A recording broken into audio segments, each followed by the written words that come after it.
کشمیر جو کہ 73 سالوں سے آزاد ہونے کے باوجود آزاد نہیں، جہاں پر بھارتی فوجی دباؤ سے قبضہ کیے ہوئے ہیں، یہ وہی جموں و کشمیر ہے جہاں پر مسلم اکثریتی آبادی ہونے کے باوجود بھارت سے منسلک کیا گیا۔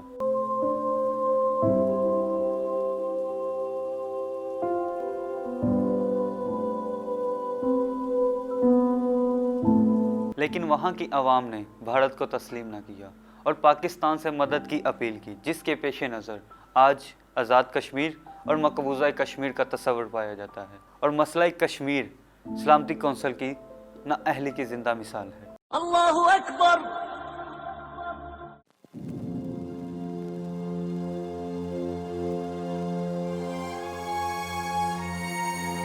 And so, it was with Kashmir.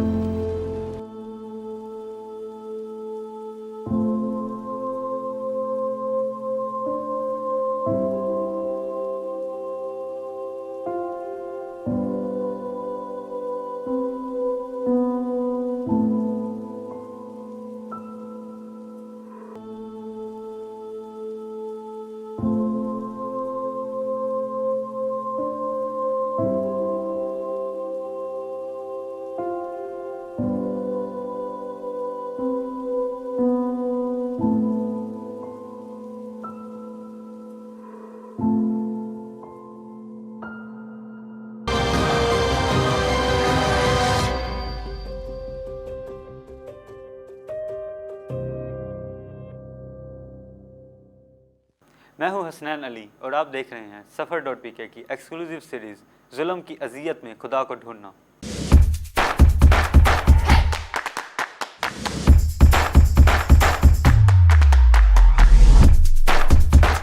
آج کا میرا زیر بحث موضوع آرٹیکل 370 ہے۔ آرٹیکل 370 کو 1949 میں ہندوستانی آئین سے مستثنی حاصل ہو گیا۔ اس کے اہم نکات یہ ہیں کہ فائنانس سمیت امور خارجہ، دفاع اور مواصلات کا اختیار یہاں کی حکومت کو ہوگا، قانون سازی کا اختیار ہوگا، علیحدہ آئین، علیحدہ جھنڈا ہوگا، بیرونی لوگوں کو خطے میں املاک کے حقوق سے مستثنی حاصل ہوگا۔ 1954 کو ہندوستانی آرٹیکل 370 کے تحت پرانی دفعات کو جاری رکھنے کے لیے آرٹیکل 35 کو صدارتی آرڈر کے ذریعے متعارف کروایا گیا۔ 1975 کو کشمیری سیاستدان شیخ عبداللہ نے بھارتی وزیر اعظم اندرا گاندھی کے ساتھ ایک معاہدہ کیا۔ اس معاہدے کے پیش نظر شیخ عبداللہ نے یہ مطالبہ طرح کر دیا کہ کشمیری عوام کو حق خود ارادیت کی اجازت دی جائے۔ اس معاہدے کے بعد مبصرین اور ہندوستان کا خیال تھا کہ کشمیریوں کی حق خود ارادیت کی تحریک ختم ہو جائے گی، لیکن میر واعظ مولوی فاروق نے اس معاہدے کی مخالفت کی۔ بی جے پی، بھارتیہ جنتا پارٹی، جسے ہم خود پرست اور مسلمانوں سے نفرت رکھنے والی تنظیم بھی کہہ سکتے ہیں، کو شروع سے ہی مسلمانوں اور خاص طور پر کشمیریوں سے نفرت تھی۔ انہیں کشمیریوں کے ایک علیحدہ خصوصی حیثیت پر اعتراض تھا۔ انہوں نے آرٹیکل 35 کو چیلنج کیا اور مطالبہ کیا کہ ہندوستانی آئین میں امتیازی سلوک برتا جائے۔ یہ مطالبہ وہ پارٹی کر رہی ہے جو کہ مسلمانوں کا قتل عام کر چکی ہے اور کر رہی ہے، لیکن مشہور ہے کہ جس کی لاٹھی اس کی بھینس۔ 6 اگست 2019 کو آرٹیکل 370 کو منسوخ کر دیا گیا، جس کے پیش نظر کشمیر کی خصوصی حیثیت بھی ختم ہو گئی۔ اس آرٹیکل کے منسوخ ہونے سے ہندوستان کے لوگوں کو کشمیر میں جائیداد خریدنے اور مستقل رہائش کا حق مل گیا، جس سے اس بات کا خدشہ ہے کہ وہاں ہندوؤں کی تعداد بڑھ جائے گی۔ اس آرٹیکل کی منسوخی کو ایک سازش بھی قرار دیا جا رہا ہے، جس کے پیش نظر وہاں ہندوؤں کی تعداد بڑھ جائے گی، اور جب اقوام متحدہ کی قراردادوں کے مطابق ریفرینڈم کروایا جائے گا تو ہندوؤں کی تعداد بڑھ جائے گی اور انڈیا سے کشمیر کو منسلک کر دیا جائے گا۔ اب یہ بات ان کو سمجھ آ رہی ہوگی جن کے آباء و اجداد نے بھارت سے منسلک ہو کر اپنی نئی نسلوں کو ان وحشت زدہ ہندو پرست لوگوں کے تشدد میں پھنسا دیا۔ سابق وزیر اعلیٰ جموں کشمیر محبوبہ مفتی نے کہا ہے کہ 1947 کی تقسیم ہند کے دوران ریاست نے پاکستان کی بجائے بھارت سے صف بندی میں غلط انتخاب کیا تھا۔ بھارتی دفاعی تجزیہ کار اجے شکلا نے کہا ہے کہ آرٹیکل 370 کو ختم نہیں کیا بلکہ انہوں نے جموں کشمیر کی قسمت کو ختم کر دیا ہے، کیونکہ ہندوستانی آئین میں یہ موجود تھا۔